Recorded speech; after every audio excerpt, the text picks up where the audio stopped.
Kannur central jail ചാടിയ ഗോവിന്ദചാമി ജയിലിന് പുറത്തുകൂടി സഞ്ചരിക്കുന്ന കൂടുതൽ സിസിടിവി ദൃശ്യങ്ങൾ റിപ്പോർട്ടറിന്. ഗോവിന്ദചാമിക്കെതിരെ പൊതുമുതൽ നശിപ്പിച്ചതടക്കമുള്ള കൂടുതൽ വകുപ്പുകൾ ചുമത്തി. ജയിൽ ജീവനക്കാരുടെ മൊഴി ഇന്ന് ഉച്ചയ്ക്ക് ശേഷം പോലീസ് രേഖപ്പെടുത്തിയേക്കും.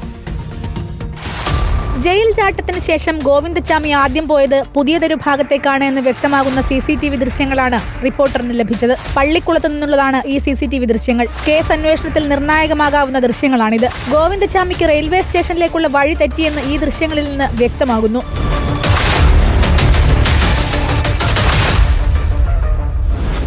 ജയിലഴികൾ അറുത്തതിന് പൊതുമുതൽ നശിപ്പിച്ചതടക്കമുള്ള കൂടുതൽ വകുപ്പുകളും ഗോവിന്ദചാമിക്കെതിരെ ചുമത്തിയിട്ടുണ്ട്.